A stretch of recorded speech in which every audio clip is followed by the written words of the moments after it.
Alrighty, let's start this lesson that's going to be on exponential growth with a little review on how to find a percentage. A percentage, we can first be given to it as a fraction or a decimal, or if we're given to it as a percent, that would be the best. So, this is the flow chart of what you would do. If you're given a fraction, so 3/10, and you want to make it into a decimal, all you'd have to do would be to divide 3 by 10, and you get 0.3. And then to make that in a percent, you would times it by 100, and that would give you 30%. What's going to happen in the problems today is that we're going to be given a percent that we're going to want to make a decimal. So what you would do to do that is you would divide the percent by 100, and it would become 30 divided by 100 would become 0.3. And then if you wanted to put 0.3, since that's in the tens place, you just put the 3/10, and that's how we would get a fraction. So today we are going to learn how to write the equation of an exponential function and evaluate it for a certain value. So we're going to learn how to do decay functions today. Growth functions, I meant today. Alright, so percent increase. To turn the percentage into a decimal, you divide it by 100. And if we're talking about growth, then we're increasing. And when we're increasing, we add 100 to the decimal. So for example, if we read a problem and it says, the percent increase is 30%, let's say, and we want to find what the percent increase is, we are going to divide that by 100 to get 0.3. And then we add that to 1, and that gives us 1.3. The increase is an increase of 1.3. We know it's an increase because it's over 1. And then since we have the 0.3 over 1, that makes it a 30% increase. All right, so now let's try this next problem, exponential growth and decay. There are many things in the real world that grow faster as they grow larger, or decrease slower as they get smaller. These type of phenomenons are known as exponential growth and decay in the case of decreasing. Today we are going to start looking at growth. Just to put this into perspective, if you are having somebody that could give you $5 a day, or they could increase you by 5% every day, you rather the one that's increasing by 5% every day, because even though it might go up very little bit at first, it's going to go up a lot faster than something that you're just adding $5 to. So, exercise 1. The number of people who have heard a rumor often grows exponentially. Consider a rumor that starts with 3 people and where the number of people who have heard it doubles each day that it spreads. So, let's fill in this chart right now. On day 0, there was 3 people who knew the rumor. Then every day it's going to double. So, if we do 3 times 2, we get 6.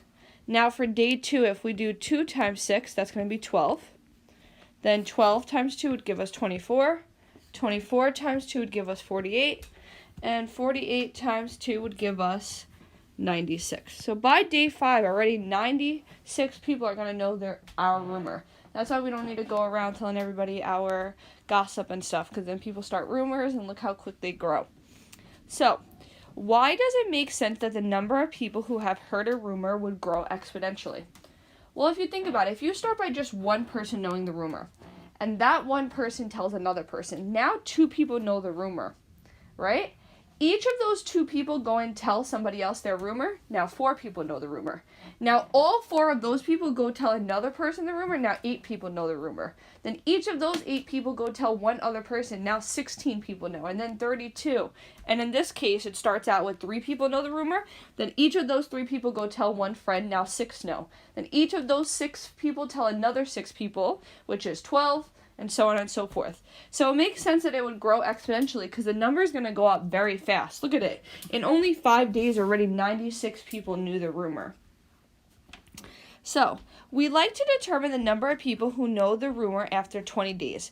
But to do that, we would need to develop a formula to predict n. N represents the number of people knowing the rumor if we know the number of days, d, that it has been spreading. So if we for the following number of days, fill in how you calculated your values based on the extended products using the number 2. So on day 0, it was just 3 people. On day 1, we did 3 times 2. Then on day 2, we took that 3 times 2 we already did and added it to another 2. So now on day 3, we already did 3 times 2 times 2. And now we're multiplying it by another 2. Then on day 4, already 3 times 2 times 2 times 2, and we're multiplying that by another 2. And then on day 5, we had 3 times 2 times 2 times 2 times 2, that was from the original day, times another 2. So every day we're multiplying by another 2. Here we were multiplying by 1, 2. This was 1, 2. Then here we were multiplying by 2 2's. Here we were multiplying by 3 2's. Here we're multiplying by 4 2's, and here we're multiplying by 5 2's. And if you realize this number of 2's that we're multiplying by is the same number of days that we had. So in every single one we were multiplying by 3, but then each day we were multiplying by another number of 2's. When you do repeated multiplication, when you multiply the same number over and over again, that was what was changing the exponent by d days. So using the pattern you developed, write a formula for giving the number of people who are knowing the rumor, so n, if you know the number of days it has been spreading. So it starts with 3, and then we multiply it by 2, because 2, it doubles, and it doubles for every amount of day that there is. So how many would know it after 20 days? We do 3 times 2 raised to the 20th power. And let's see what answer that gets. 3 times 2 raised to the 20th power. Look how many people would know your rumor.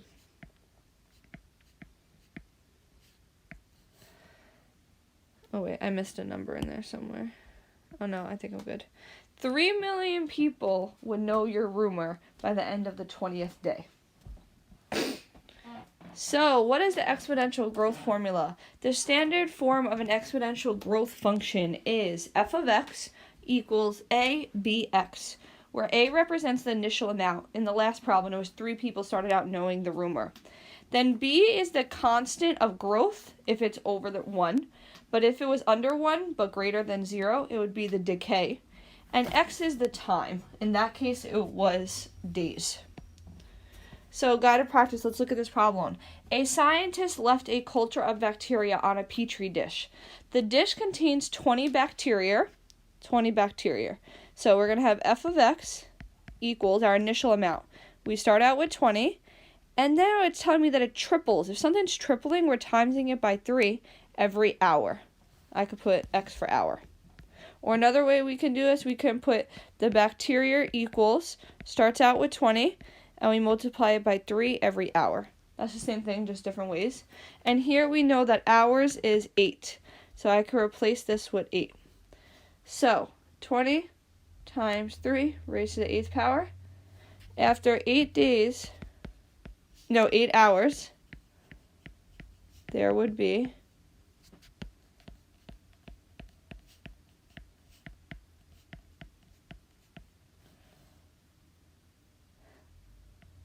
131,220 bacteria.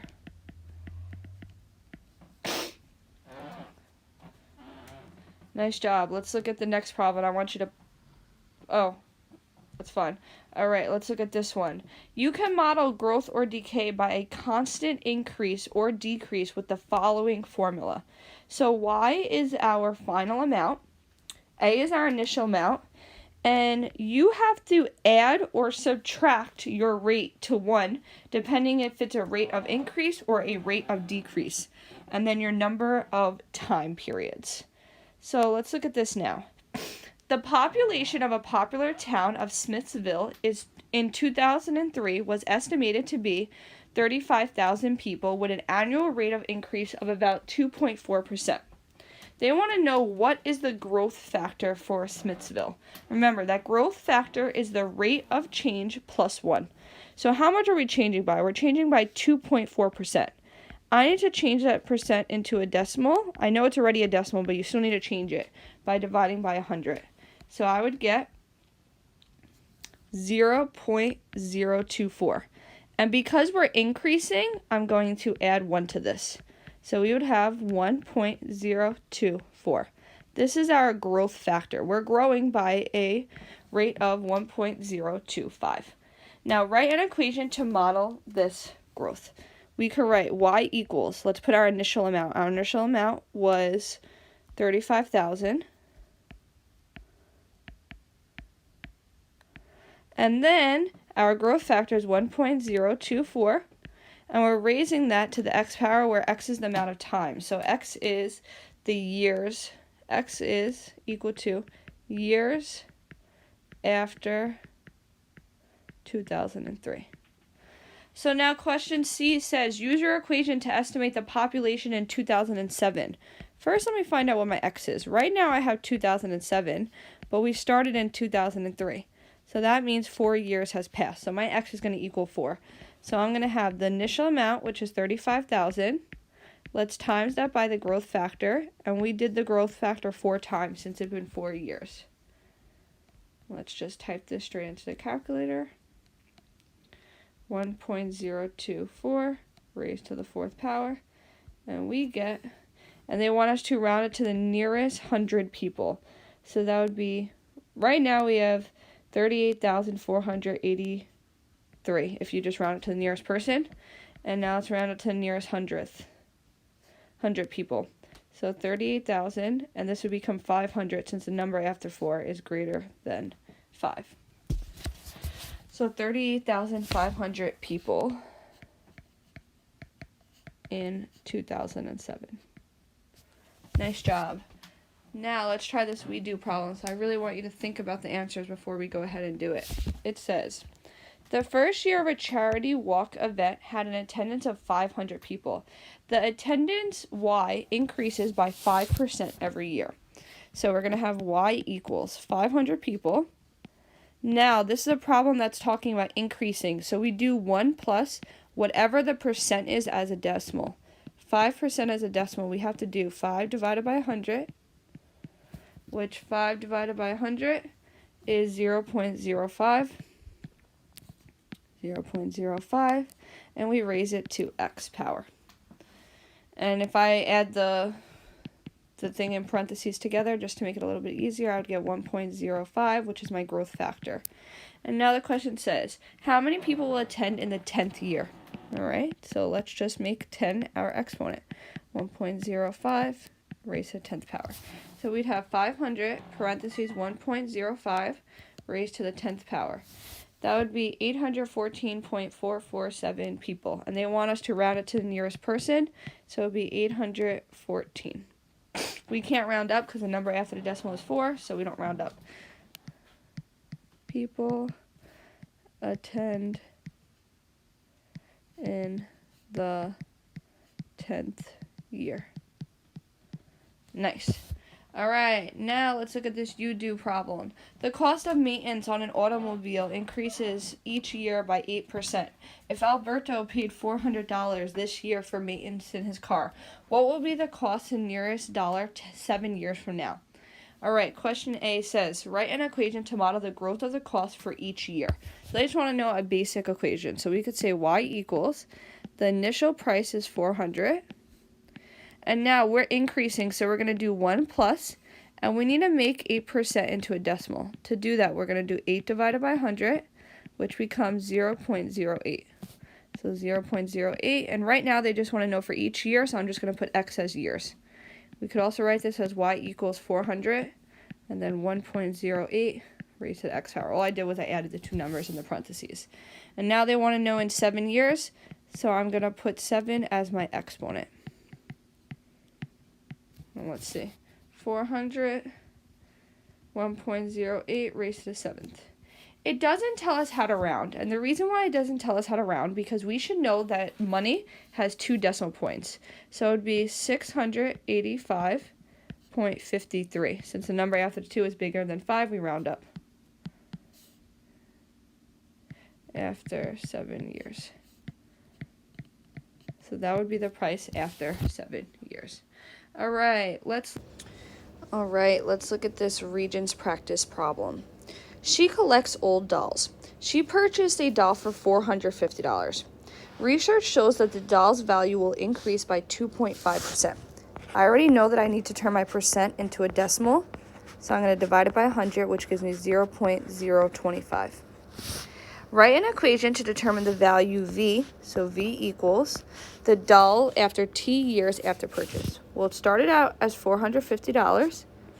The doll will increase, which means I'm going to do 1 plus 0.025 to T years. It says, assume the doll's rate of appreciation will remain the same. Will the doll's value be doubled in 20 years? All right, so let's replace T with 20, and let's see what number we get. We start out at 450. It's increasing, so I put 1 plus. I made the percent into 0.025, and then I'm going to raise it to the 20th power. That will leave me with $737.38. They want to know if it will double. Well, double 450, because it started at a 450, would mean you're doing 450 times 2, which is 900. So did this doll double? No. You would say, no, it did not double, because 737.30 is less than 900.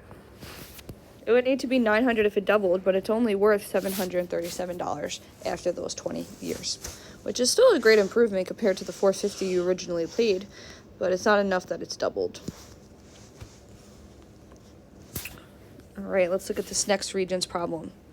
The function v of t equals 1,350, parentheses 1.017 t, represents the value in dollars of a comic book T years after its purchase.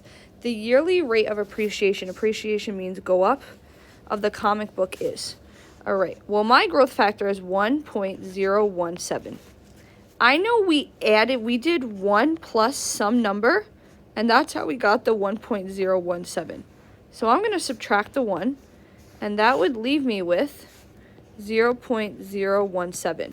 But that's not my percent. I had to take my percent and divide it by 100 to get that number. So watch, if I took each of these over here and I divided it by 100, 17 divided by 100 only gets me 0.17. 1.7 divided by 100, hey, that gets me 0.017, which is what I want, so answer choice 2. All right, and let's look at this last region's practice. Crystal was given $3,000 when she turned 2 years old. Her parents invested it in an account at 2%. So 2% divided by 100 is 0.02. No deposit or withdrawal was made. Which expression can be used to determine how much money Crystal had in her account when she turned 18? Well, when you put money in, it goes up. The interest, it makes it goes up. So it can't be choice 2. And it can't be choice 4. It has to be one that has a plus. If she's now 18 and the money started when she was 2, we have to take away that 2, which gives us 16. So it would be answer choice 1. And that wraps up our lesson on exponential growth.